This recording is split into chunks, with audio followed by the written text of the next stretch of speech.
In this lesson, we take a look at V-Ray Volumetric Grid.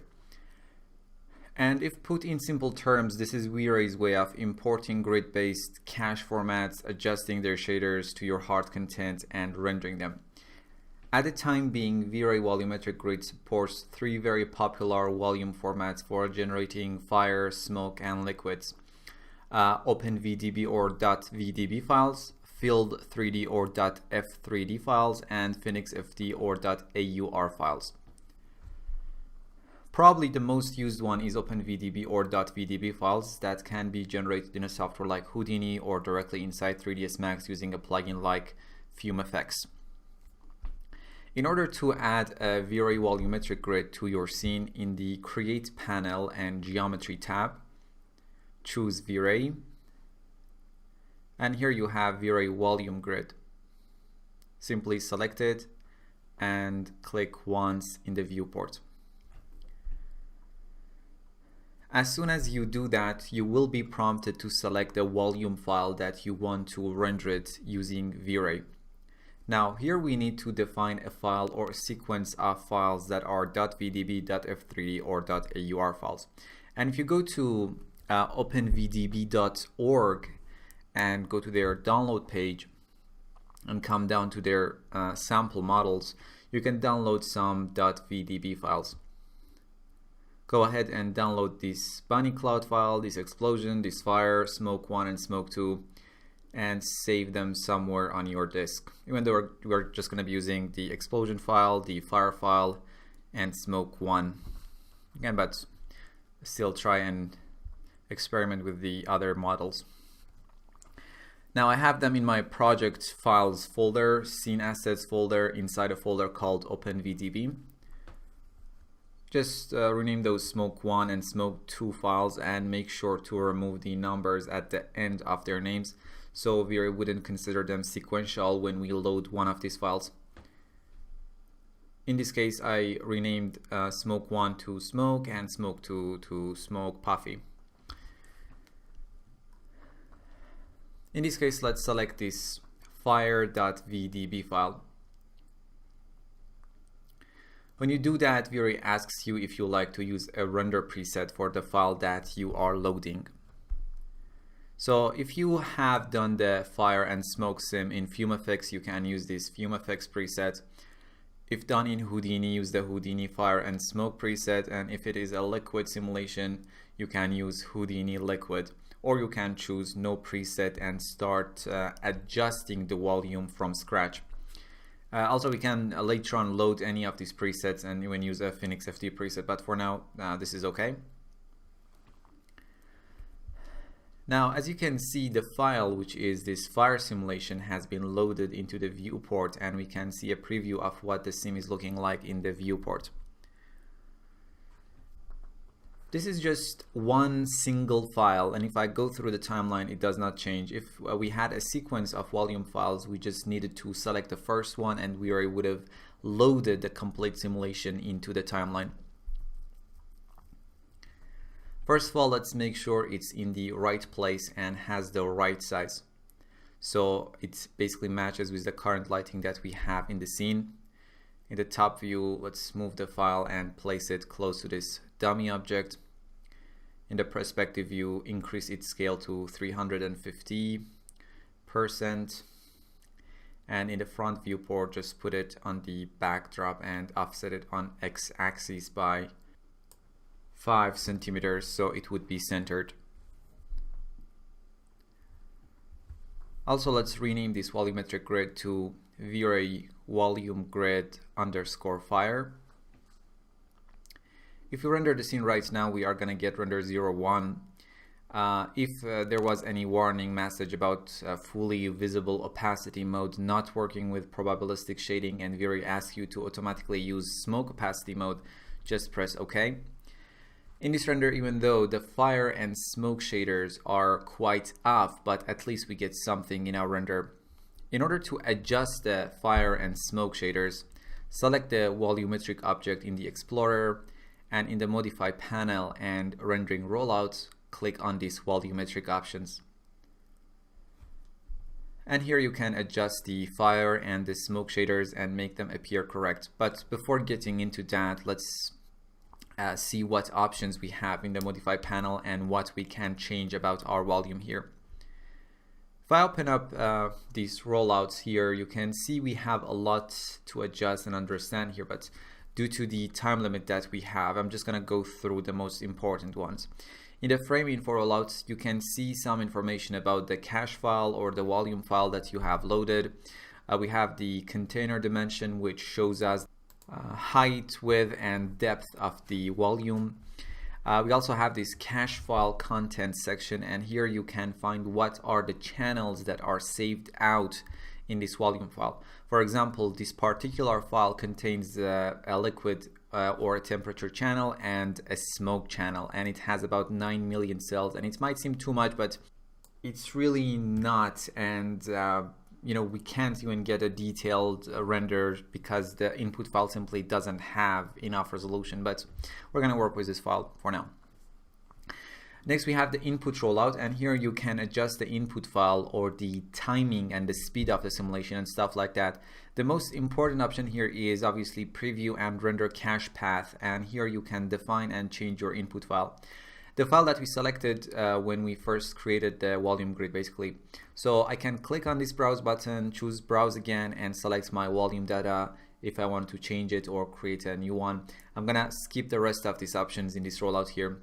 They're basically beyond the scope of this introductory course, and if you are interested, you can check out Viri's guide and explore what each option is doing, and some of them like place start and place speed are very self-explanatory, and most are for when you have a sequential volume data in your scene. In the preview rollouts, you can determine how the volume is displayed in the viewport, and the options in this rollout wouldn't affect the final render in any way. We have detail reduction as we increase this volume, let's say to something like 5. We get a less detailed preview of the scene in the viewport. If you had a very huge volume file with hundreds of millions of cells and your interface became sluggish, you can increase detail reduction so to make your interface and viewport more manageable. When set to 1, no detail reduction is performed in the viewport. Let's set it back to 1 for now. We have auto reduction, enables automatic adjustment of reduction in detail due to the detail reduction setting. The preview detail will be reduced to the point where the preview will display fast without blocking the interface. Note that the detail will only decrease automatically but will not increase. We have show mesh, and if I enable it, we see a mesh representation of the volume. Let's disable it for now. In the cell preview section, we have only if selected, and when this option is enabled, you have to have the volume selected to see the preview. If you want the volume to be visible all the time, simply disable this option.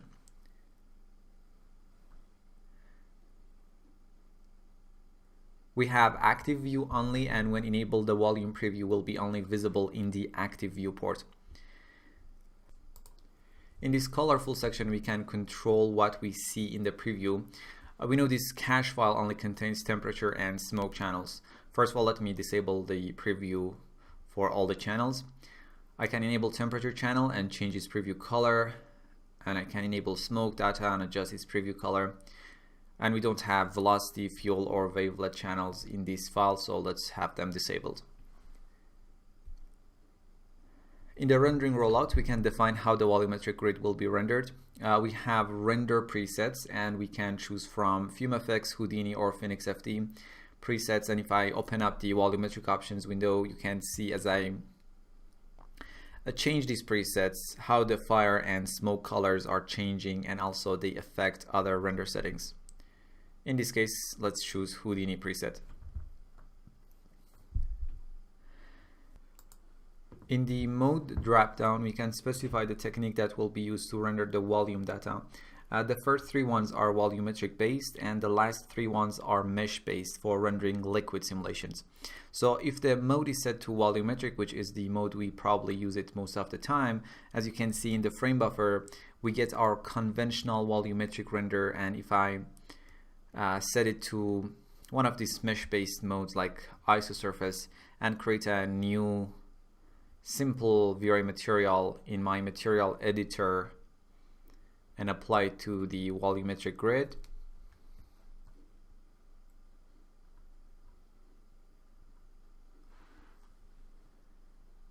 Now we are gonna render the scene. We're gonna have a geometry in the render instead of the volume, which, as I mentioned, can be used for liquid sims. Let's set the mode back to volumetric. We have the volumetric options window, and here we can control the fire and smoke shaders and the overall opacity of the volume, which we discuss in a moment. Let me close it for now. We have this step size, and it is only effective when the mode is set to heat haze or isosurface, and basically smaller values will preserve more detail of the volume in the render, and higher values will skip some of the cells and might result in less details or artifacts in the render. And using shadow step, you can define how much detail you want in your shadows. Lower values will result in more detail preservation but higher render time, and vice versa. In the frame buffer, the first render was done with shadow step set to 200, and the next one with shadow step set to 10, and we get more detailed shadows in the second render if you pay attention closely. And obviously we need to render the scene for a longer time when decreasing shadow steps to get a clean result. Let's set the shadow step back to 200. In this surface section, if the mode up here is set to one of the mesh-based modes, you can determine how the conversion of the grid content into geometry will happen based on what channel this conversion is going to happen, and some other settings like that. In the motion blur section, you can define how motion blur effects will appear in the rendering of the volume, and you can multiply the effect using this multiplier, obviously. Using this displacement section, you can add more detail to your volume. This can be useful if you don't have a high-res sim but still want to have more detail in your simulation and in your render. And the idea of displacement mapping here is the same as displacing a geometry using a VRA displacement modifier. You define a map, and based on that map, the volume will be displaced, and you would see more details in your render, even though they're gonna seem a little bit fake. So in this case, let's enable displacement. Use vector as the displacement type.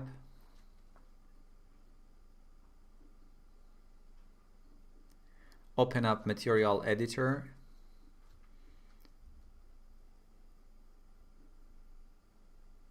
And add a noise map. Change the source to world XYZ and size to something like 5. Now you can use this as the displacement map. Let's increase the multiplier to something like 15 so you can clearly see the effect. In the frame buffer, the first render was done with displacement disabled, and in the second render it was enabled. It's a bit exaggerated, but you can clearly see the difference and how this option has the potential to add a lot more detail to your renders. In this case, let me just disable displacement for now. We can open up our volumetric options and start working on the fire and smoke shaders. Let's open it up. In the fire rollout, we obviously control the fire shader and how it looks, and also the light emitted by the volumetric grid. The first thing you need to look at is this based on dropdown, and here you can define the source channel that will be rendered as fire. In this case, we only have temperature and smoke channels, and by default it's set to temperature, which is correct. In this emits light section, we can control how the light emitted from the fire affects the volume itself and also the scene illumination. We're gonna take a look at these options in a moment. And down here you can control the overall opacity and a multiplier for the fire intensity. And using this gradient, you can control the color of the fire, and using this diagram, you can control the intensity or opacity of the fire. Let's add a few color and see how they appear in the render. But before that, let's delete the current points and colors here. Simply select the point, right click, and delete the selection, except for this block color maybe.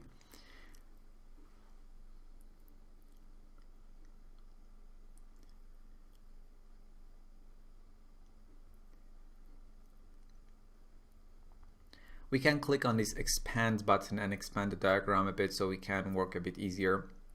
Also right click and choose fit in view so we only see the data range for the current channel, which is temperature, and its data range is between 0 and 44, 45. Between 40 and 45, but a bit closer to 40. Double click to add a point and use the following values for R, G, and B as the color of this point. So 0.978 for red, 0.844 for green, and 0.605 for blue.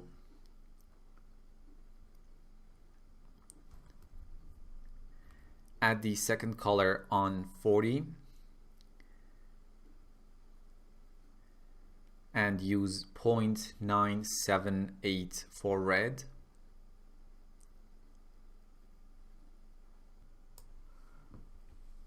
0.626 for green, and 0 for blue. Basically what we are doing here, if you select the volumetric grid and go to its frame info rollout, you can see the temperature channel that we are currently using as the source for the fire has a data range from 0 to 45. And if you take a look at this diagram here, as you are going from 45 to 0 and change the colors at that range, we are specifying the color of the fire at its highest point, which is 45, and to its coolest point, which is 0, or its lowest point. I hope it makes sense. Now add another point in 35 and change its color to something like 0.978 for red, 0.482 for green, and 0.014 for blue. Click on 25, set the red value to 1, green to 0.122, and blue to 0.036.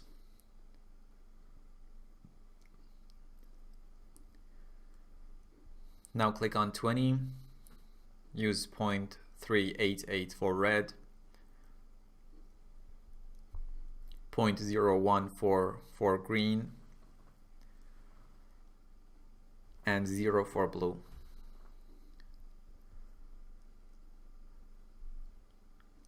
Also click on about 7 and use 0.338 for red, 0.022 for green, and 0 for blue. Now if I render the scene, we are gonna get render 08 in the frame buffer. You can see the colors we have defined are there, but this white smoke won't allow us to see the fire very good. So let me go to the smoke color section and change the constant color of the smoke to a dark gray with a value of 75. And if we render the scene, we are gonna get render 09. And now we can clearly see the fire, and as you can see, there is a direct translation between the color that we defined in the gradient and the colors that appear here in the fire. You can see these brighter yellow colors, then we get this yellowish color and this orangish color and those darker colors at the edges. The next problem we have is that our fire is not intense enough. So let's use the fire multiplier value to make the fire more intense. Let's try 0.6 here. And if we render the scene, we are gonna get render 10. Now it is more intense and looks more realistic. Okay, now let's take a look at the most important parameters that we have in the fire rollout. First we have emit light. The fire will emit light both on the smoke and on the scene. But if disabled, the fire becomes a simple self-illuminated object and it does not emit any light.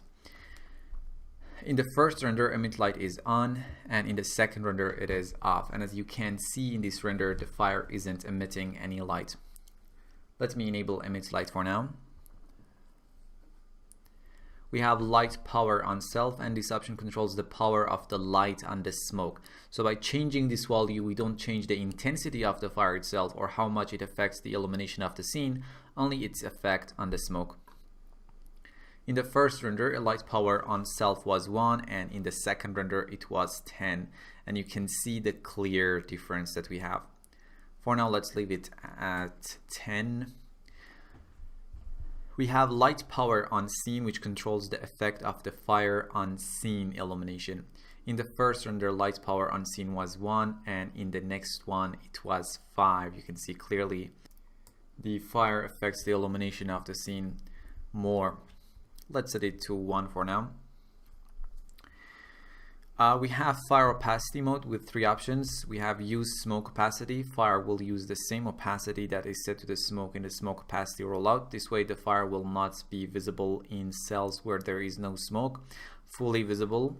In this mode, fire will always use an opacity of 1 regardless of the smoke's opacity. And when set to use own opacity, a varying opacity can be set for the fire using the opacity diagram. In this case, it really doesn't matter. Let's set it to maybe use smoke opacity, which is going to result in render 17.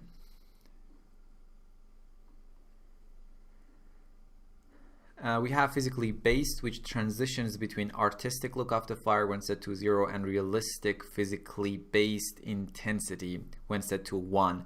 The realistic mode multiplies the fire intensity by the black body radiation model, which gives strong brightness to the hot parts of the fire. In the first render, physically based was set to 0, then 0.3, then 0.5, and finally 0.75. In this case, let's set physically based to something like 0.3.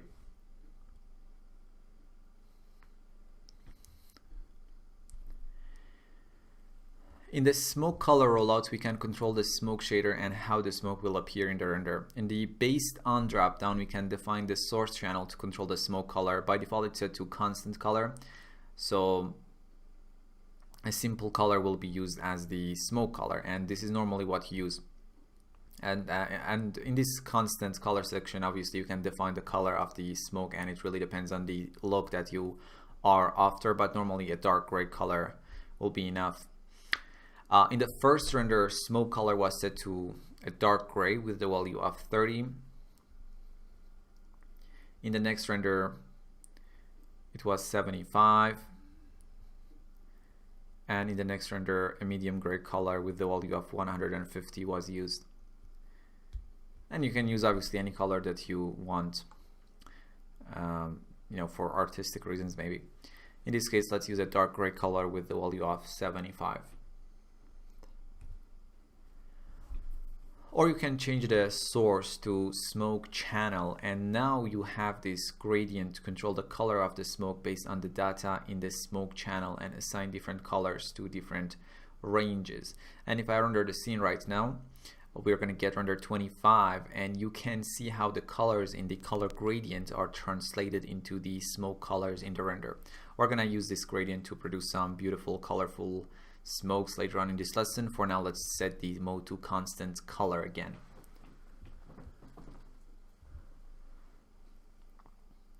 We have this master multiplier, which is a general multiplier for the smoke color.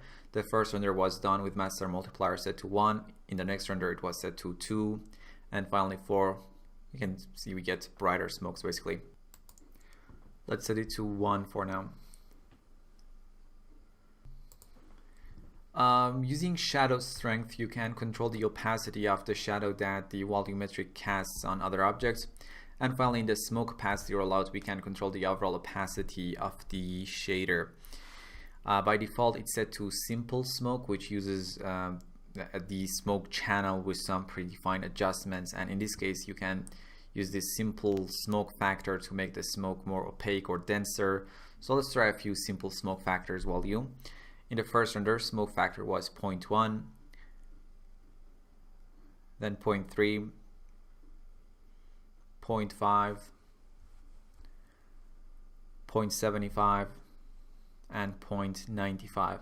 And as we increase simple smoke factor value, each time we get denser smoke. Let's leave it at 0.95 in this case.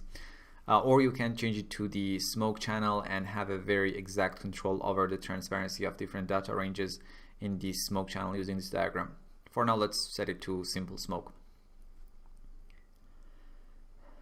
If you come back to the fire rollout, we have this parameter called light resolution, and let me quote VRA guide on this one. Light resolution specifies the resolution of the light grid as a percentage of the fire grid. Perfect illumination from fire could be achieved by placing an omni-light in each fire cell, but this could take a tremendous amount of time to render and is usually not necessary. For this reason, a separate light grid is created internally which can have a lower resolution than the fire grid, and this light grid is populated with an omni-light in each cell.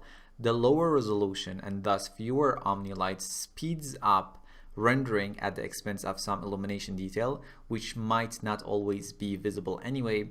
At a value of 100%, the light grid has the same resolution as the fire grid.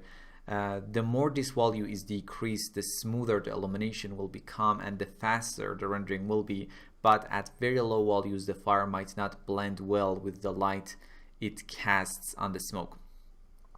Now, in the first render, light resolution was 1%. In the next one, it was set to 5%, and immediately we get more accurate result. As you can see, more accurate illumination overall. In the next render, it was set to 10, and finally 20. Let's, in this case, set the light resolution to 5, also light power on scene to 5. And if we render the scene right now, we're going to get render 38. Okay, that is enough for this shader. Now let's go ahead quickly and work on some other shaders and have some fun. Let me close this window for now and create a new VRA volumetric grid. Let's load this explosion.vdb.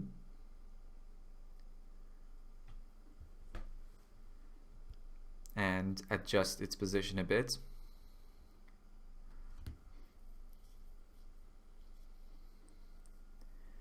If we render the scene right now, we are going to get render 39.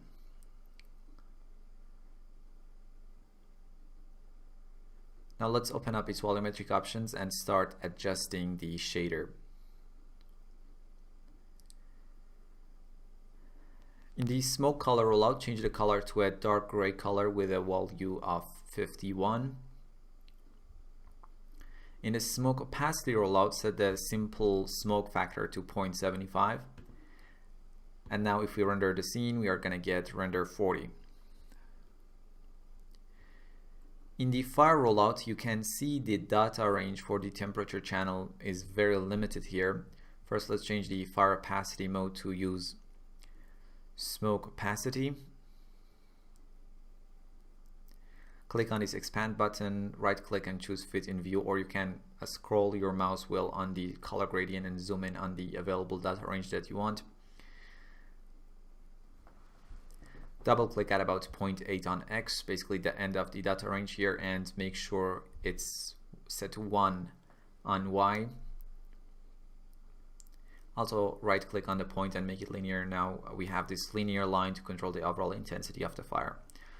Also right click on the color gradient, select all, and then delete all the color points. Double click at about 0.5 and let's choose a hot yellow color like 0.906 for red, 0.554 for green, and 0 for blue. Now click at about 0.45 and let's use a very saturated orange color like 0.993 for red, 0.144 for green, and 0 for blue. At about 0.25 point, let's use a very desaturated orange color like 0.05 for red, 0.009 for green, and 0 for blue.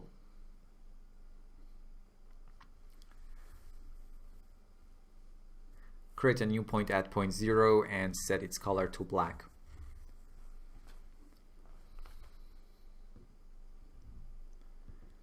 These colors and values that I'm using here aren't magic colors and numbers. You need to experiment with your scene and find out which color and which intensity will work best for your particular volume data. Now let's set the multiplier to something like 10, the fire multiplier. And if we render the scene, we are gonna get render 41, which is not too bad. And finally, we can increase light power on self to 10, light power on scene to 5, and light resolution to something like 5 again. Also increase physically base to 0.5. Now, if we render the scene, we are going to get render 42, and that's a nice render for now. Let me close these windows and hide this volume grid, or volumetric grid. Now let's go ahead and add a new volumetric grid, and this time load smoke.vdb, which is smoke1.vdb originally. This time let's use no preset. Now increase its scale by 300%. Rename it to Vray volume grid underscore gray smoke. Place it in front of the camera the way you want.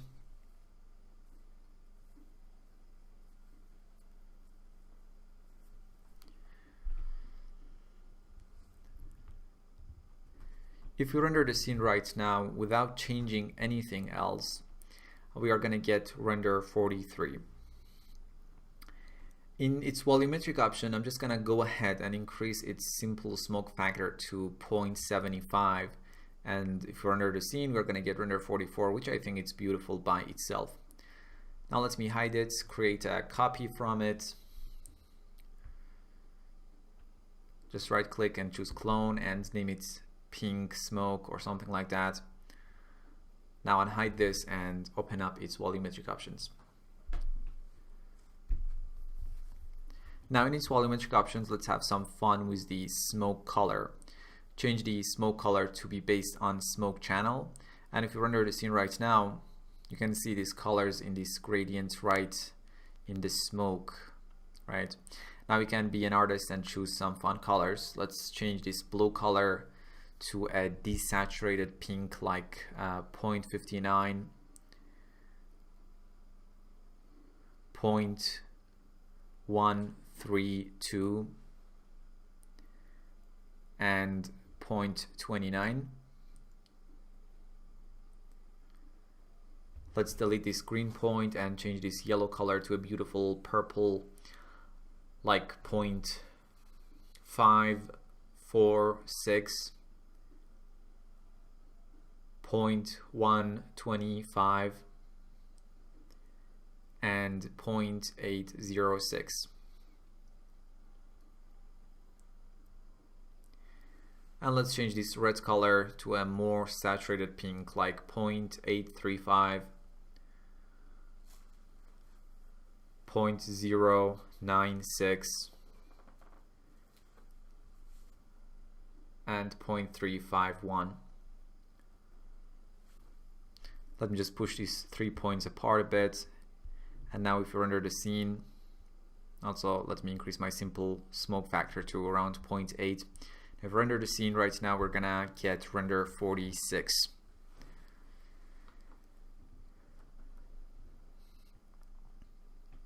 Now let me hide this volumetric grid, duplicate it, and rename it to volumetric grid underscore orange smoke, or something like that. We're going to be using an orange color. Unhide it. In its volumetric options, change its purple color to an orange color like 0.878, 0.198, and 0.126.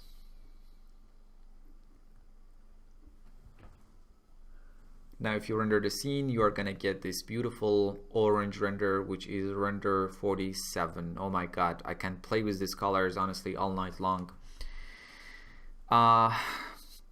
Let's create one final copy and rename it to V-Ray volume grid underscore green smoke. Okay, we're gonna have to change some other colors, and I'm very sorry. I know you are angry right now, but I mean, I just want to do it in front of you guys. Okay, let's change some other colors. Change the first color to 0.55 for red, 0.64 for green, and 0.5 for blue. Change the second color from the left side to 0.173, 0.764, and 0.777, and the third color to 0.096, 0.835, and 0.468. Also, let me add a pure blue color at about the end of the smoke channel range for this volume file. And if we render the scene right now, we are gonna get render 47.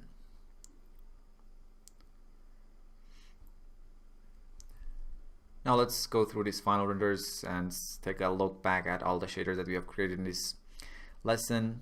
As you can see, the render times are ridiculously fast. I mean, that's amazing, even though we don't have any GI in the scene, but still the way V-Ray handles volumetric data is just amazing and very, very fast. I haven't seen anything like that, honestly. Okay, so that's about V-Ray volumetric grid. It was very fun, and hopefully you will learn something.